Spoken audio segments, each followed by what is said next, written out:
आज ही Doubtnut app download करें। Doubtnut पर होगा अब आपके सभी मैथ्स, केमिस्ट्री, फिजिक्स और बायोलॉजी डाउट्स का सफाया। बस अपने क्वेश्चन की फोटो खींचो, उसे क्रॉप करो और तुरंत वीडियो सोल्यूशन पाओ। Download now.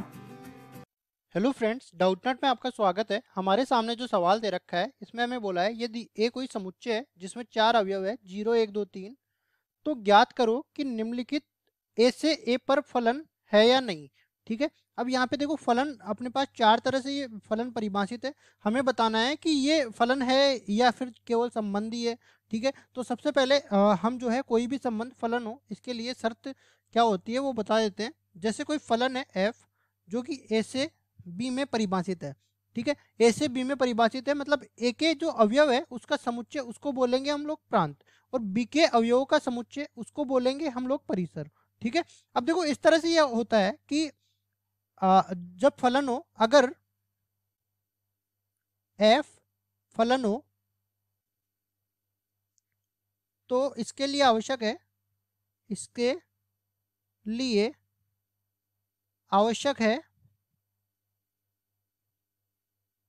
कि ए के ए जो समुच्चय है उसके प्रत्येक अवयव ए के प्रत्येक अवयव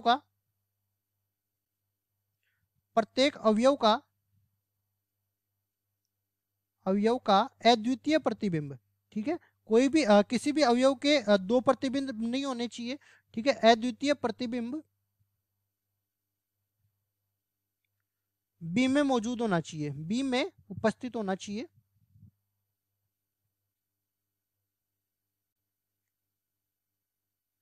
ठीक है, ये अपने पास कोई भी संबंध के फलन होने की शर्त है। अब देखो इसका कहने का मतलब ये है कि देखो जैसे मेरे पास ए कोई समुच्चय है, इस तरह से मैं बता देता हूँ। ए कोई समुच्चय है, यहाँ पे ए को इस गोले से बता दिया, इसमें 3 अवयव है 1 2 3।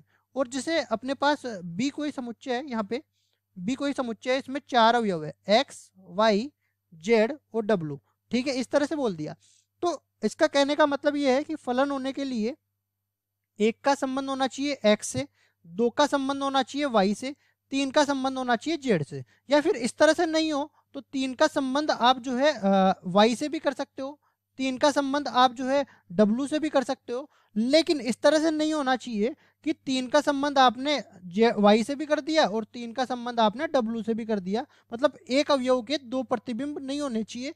ठीक है, और दूसरी चीज इस तरह से भी नहीं होना चाहिए कि आपने जो है एक और दो का दो प्रतिबिंब यहाँ से कर दिया और तीन को ऐसे ही खाली छोड़ दिया, तो वो भी एक फलन नहीं होने वाला है। ठीक है, तो अब देखो फलन की मैंने परिभाषा बता दी। अब चलते हैं सवाल में।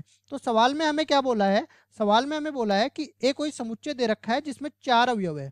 ठीक है, एक का समुच्चय है 0 1 2 3।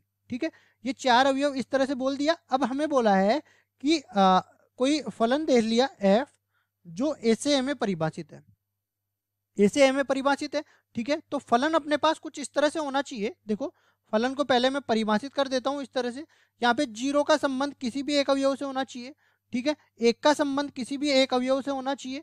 ठीक है, उसके बाद दो का संबंध भी किसी भी एक अवयव से होना चाहिए। ठीक है, यहाँ पे किसी भी एक अवयव से बोल दो। और इसी तरह तीन का संबंध भी किसी भी एक अवयव से होना चाहिए। इस तरह से अपने पास जो भी फलन बने जो भी संबंध बनेगा वो एक फलन होगा। अब चलते हैं हम लोग सवाल में। तो सवाल में हमें बोला है कि देखो 0 का संबंध 1 से दे दिया। ठीक है, ये यहाँ पे ठीक है। एक का संबंध 2 से दे दिया, दो का संबंध 3 से दे दिया और तीन का संबंध 0 से दे दिया। मतलब ये चारों के सारे प्रांत के चारों अवयव आ रहे हैं यहाँ पे।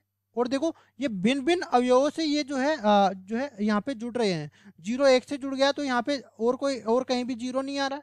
ठीक है, तो ये अपने पास एक फलन है। ठीक है, तो फलन है। अब उसके बाद यहाँ पे हाँ बोल देते हैं और जहाँ पे फलन नहीं होगा वहां पे नहीं बोल देंगे।